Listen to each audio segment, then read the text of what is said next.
question. Hi. Yes. If there was one kind of major tip you could give to someone that was like relatively new to the fitness scene, what would that be? Say that again. If there was like one major tip you could give to someone that was relatively new to like the fitness scene training, what would that be? One tip. Just like one major one. The power is in your work. The power is in your thinking. Learning how to do anything is about learning how to think. I started my personal journey in this thing thinking that I need to get a bigger chest. I want a bigger chest, a bigger pair of arms, and ended up discovering on the road to attaining those things that the power of doing that is in how I think.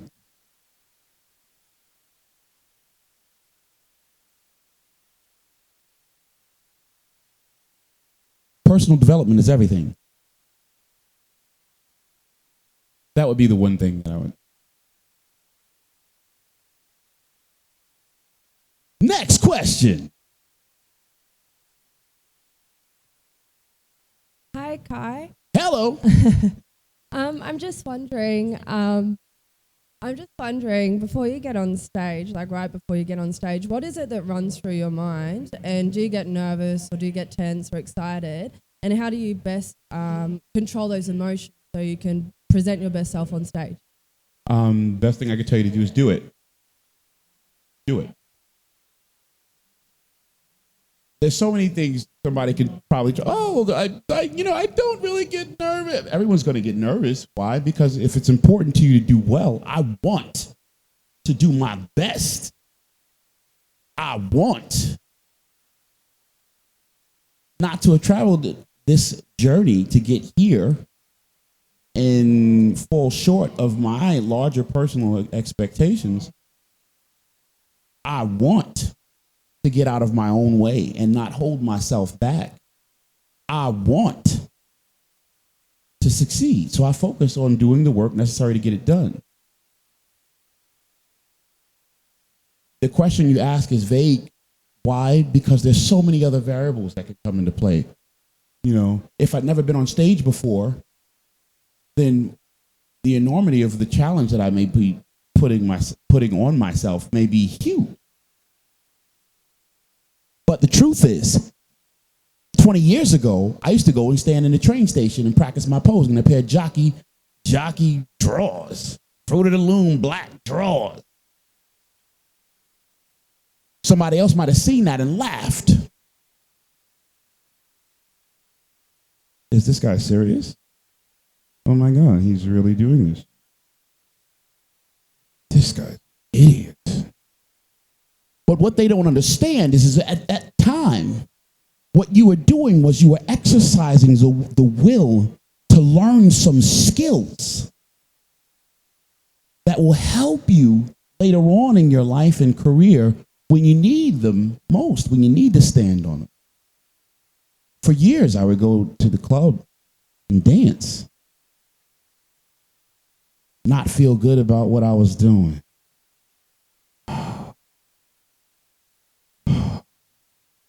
Here we go. It's showtime. Oh, wow, the piece of my costume, it doesn't work. What does that mean? I can't just stop. I can't just stop. The show must go on. So the piece of your costume doesn't work? Leave it. It's showtime. You go through that enough times, the truth is you start to develop muscles that allow you to overcome the objections. Things like nervousness, costume failure, those things, they can't stop you. In large part because you develop new ways of thinking as you move further and further or closer and closer to the realization of your larger goal. That makes sense? I used to go to a place and do karaoke. And somebody may say, well, what the hell is that? Karaoke? Yeah. Walk into a situation where you don't have to be the best singer in the world. In fact, they really will expect you to be really, really bad and be okay with that. Well, now you've taken off the burden of the pressure of having to perform, that performance anxiety, and now you're able to focus on developing some skills that at another time in your life will serve as a resource. What I'm just trying to say is that everything that you do, every obstacle, every setback, every advancement, everything all works toward helping you attain what your larger goals are once you decide what those goals will be. Then the next step is just setting up each other decision to reinforce what your desired end result is. So yeah, as far as dealing with nervousness, well, I mean, everybody's going to get nervous, you know. But if you take the time to focus on what you really want to do, then ultimately along the way, you can put some supports in place that will help you find ways of troubleshooting that, getting over those humps. Does that make sense? Oh, well, you know what? I'm not really good with choreography. Okay, well, you can take a dance class twice a week. Oh, well, you know what? I have no rhythm. Okay, well, go to the class, sit there, listen to the 8 counts, find what the 8 count is. Oh, but they do 24 count. I get lost after the first step. Okay, well, that's next week. Come back. Start listening to it when you're doing your cardio. Find the beat. Can you find the beat? Where's the beat? You can invent new ways of thinking. You start breaking things down because your motivation is, this is what you want to do. I want this. I want it. It's not like when mama wants something for you, or when your father wants something for you, or when your uncle wants something for you, or your girlfriend, she wants me to dress a little better, you know. My boss at my job would like me to be a little bit more appropriate with how I speak to the customers. But it's something else when it comes from you. No, I want this. I can't say that without recognizing my power to assure that that will happen. I control this. I said that I'm on my diet. I started my diet. I am working towards achieving this goal. I need to eat this clean, but wow, them cookies. I love oatmeal raisin cookies, and they are calling me. Oh, if I could just have one of those oatmeal raisin cookies. No, because it's not in line with what I say is important to me. Do we fall? Yes. I had those oatmeal raisin cookies. Oh. And then I felt terrible when I realized, damn. But I started my diet. I was doing so good. I got 3 weeks in. I was just about to start to really see, and I broke my concentration. I've fallen. I don't feel good about myself. I feel terrible. In fact, I just did. No, bring it back. Let's do this again. Why? Because it's important to me. This is important. So yeah, you're going to get nervous.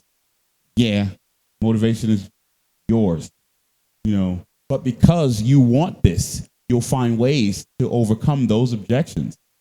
Nervousness, fear, anxiety, because it's important.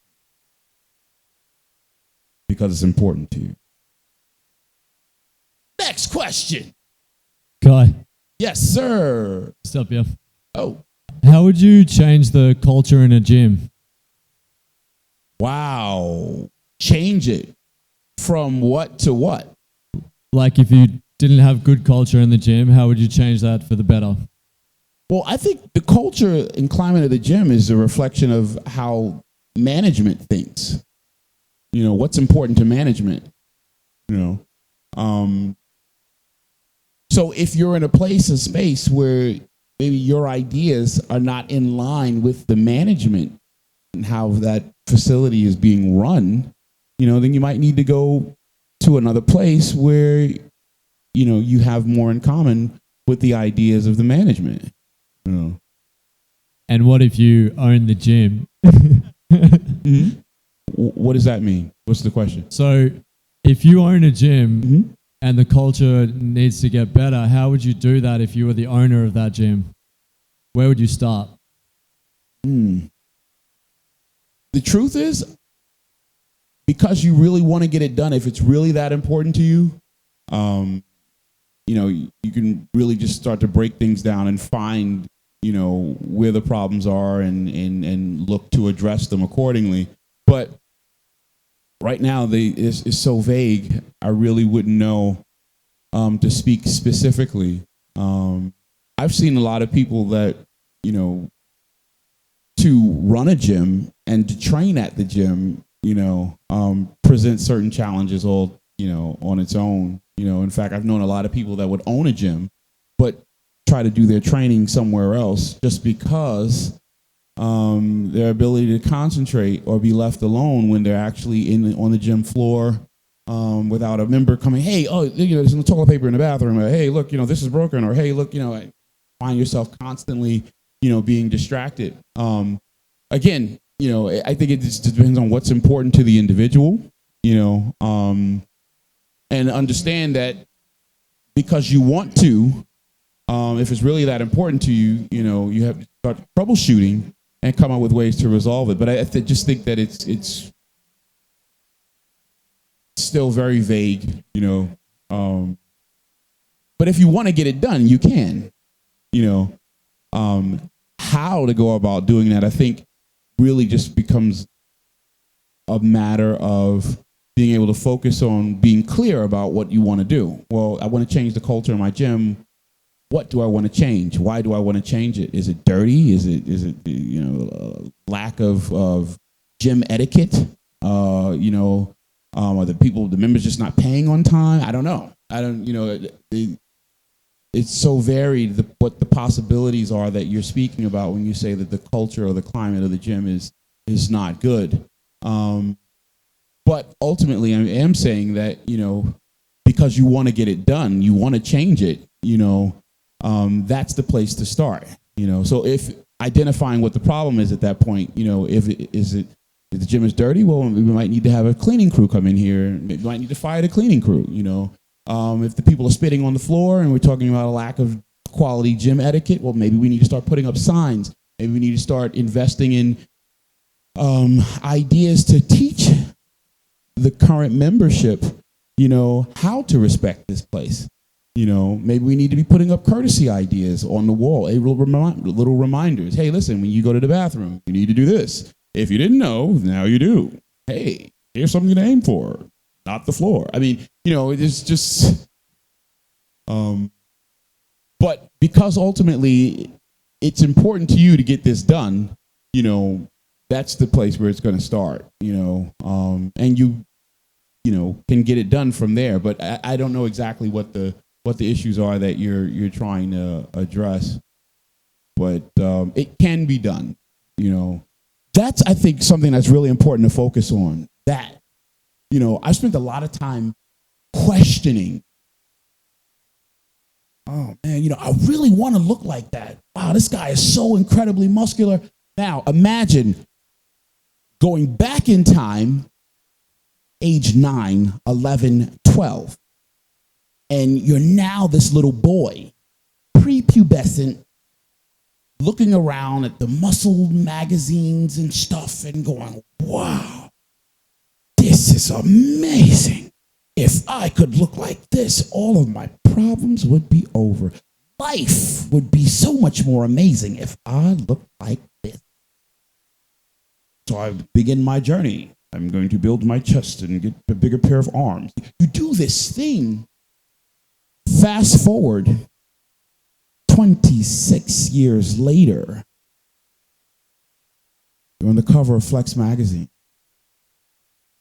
296 pounds, cross-striated, full, round, hard. It's taken an incredible amount of time, and the journey has been intense. But once you get on the other side of it, you realize that, wow, you know what? There was a time when I questioned, even though I wanted it, could it really be done though? Really? I mean, I know I'm 9, I know I'm 11, I know I'm 12, I'm working out, but, I would love to look like this. And I'm going to work to get this. But then there's that question, am I wasting my time? I mean, I'm making improvements. I don't know. Do you think maybe? Fast forward. One of the biggest things that I think I can do now is look back at that guy. If I could have a conversation with that kid and say, remove the question mark. Remove the question mark. A lot of us don't even know what we are. You are a powerful thinking center, capable of creating your own reality.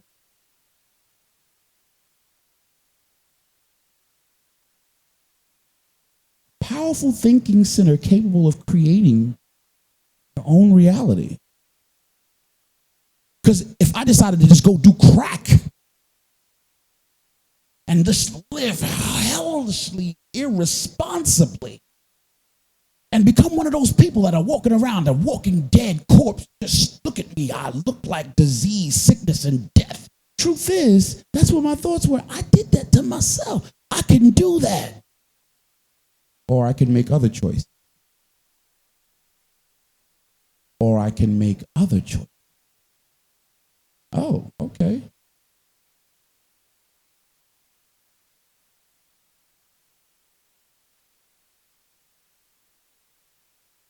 A powerful thinking center, capable of creating his own reality.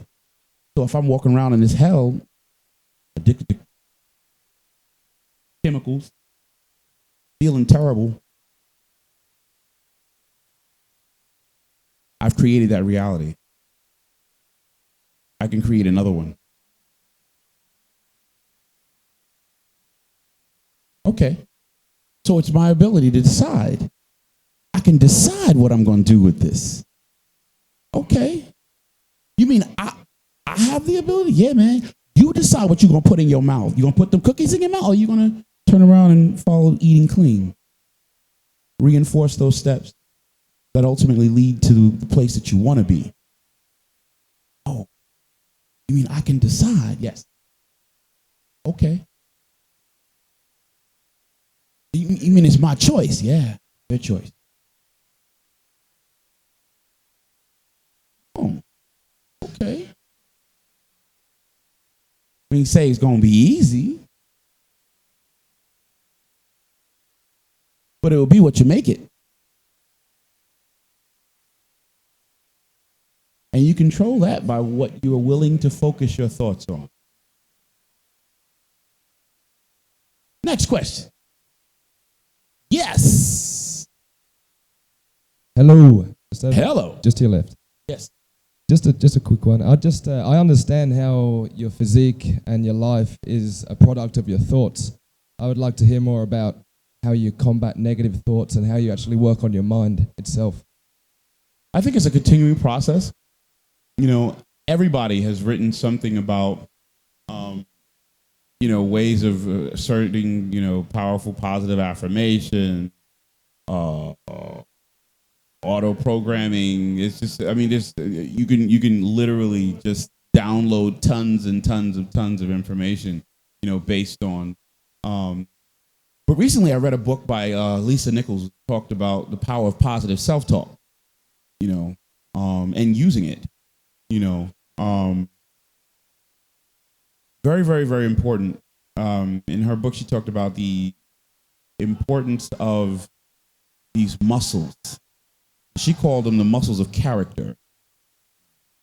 She had some really cool names for them too. She said, you got the powerful bounce back muscle. Talk about resilience. The powerful muscles that say, no matter what. Stubbornness. She talked about the muscles of character that are expressed in the idea of faith. Just like your bicep or your tricep, you liken the experience of developing these muscles to being able to not only combat some of the negative situations that can go on in your mind, but to come out on the winning end. I think the truth is it really has to start with being clear about what you want to do. Hey man, if I'm addicted to crack and I say I want to live a better life, man, I really want to get this monkey off my back. Getting that monkey off my back is important to me. I don't need someone to give that to me. That's inside of me. That's from me. It's important to me. And it needs to be important to me in order for the decisions and the necessary work to come from me. Because there's going to be work that I have to do, that I have to get done. But I will do it because it's important to me.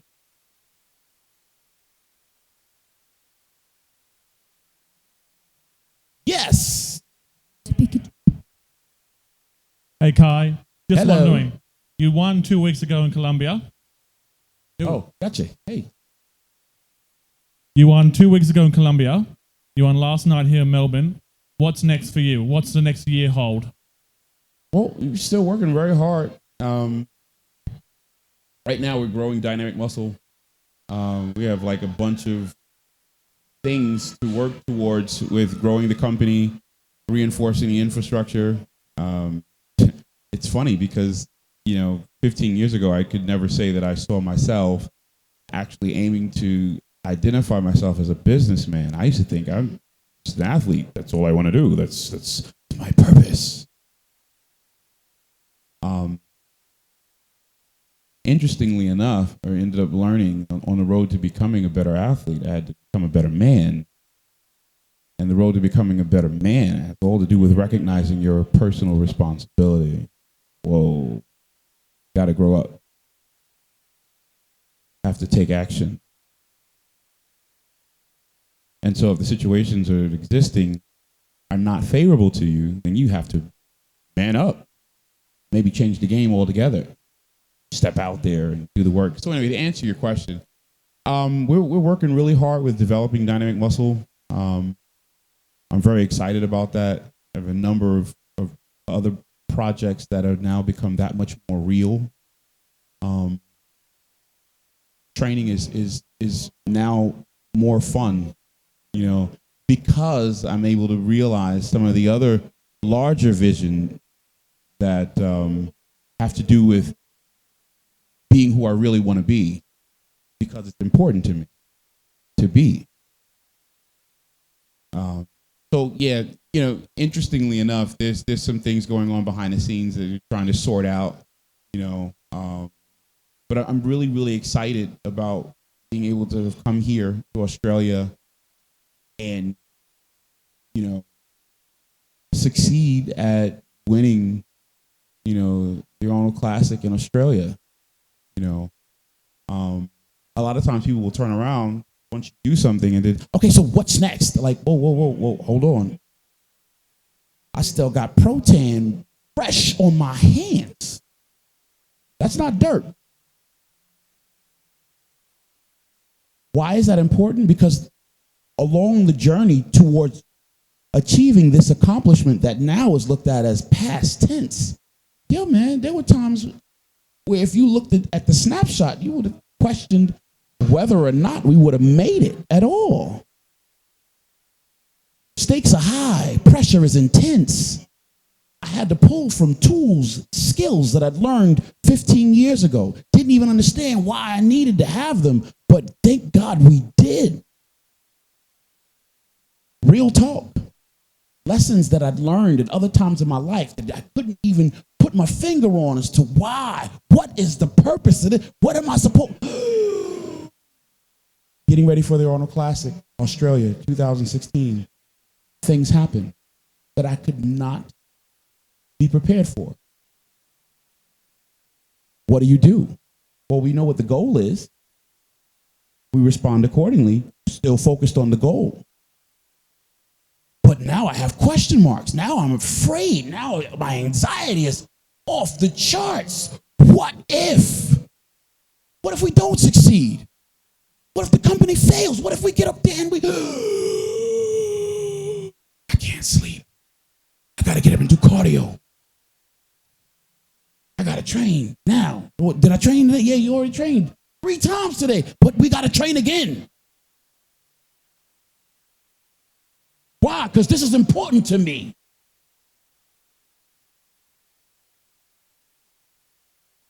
So when we get here, and it's now past tense, hey, well, congratulations. What's next? Whoa.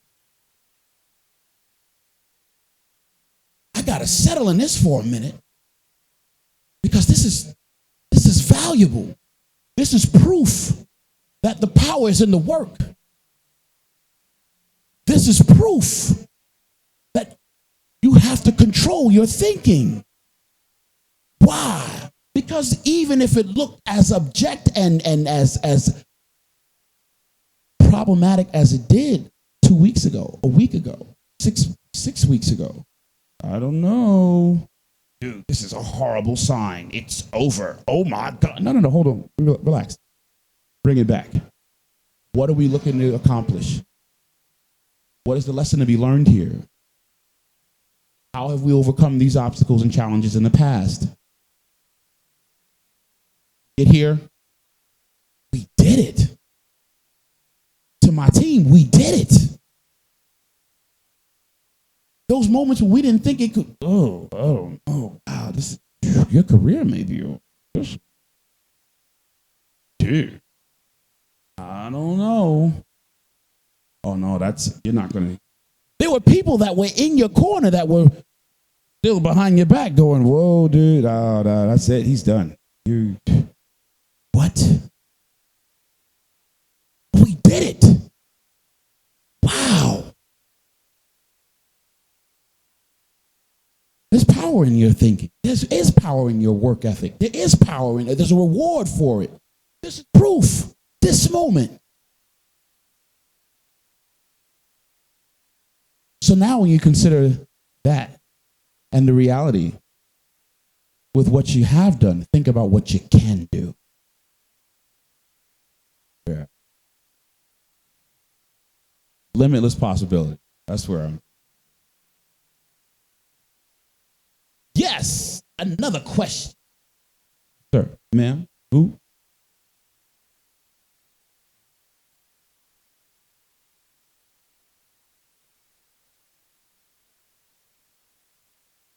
Well, I'm getting mixed signals. See, if you're not able to see that there's some stuff going on back there, I'm just taking cues at this point. I don't know. What's up? Okay. Well, listen, I thank you very much, everyone that came out here today. I can't thank you enough for wanting to invest the time to sit and experience this talk. But it is my prayer that going forward, something that was said in this experience will be able to serve as fruit for you to pull from at a time when you need it most. Thank you for coming out. Thank you for being a part of this experience, Australia. It's been my honor and privilege.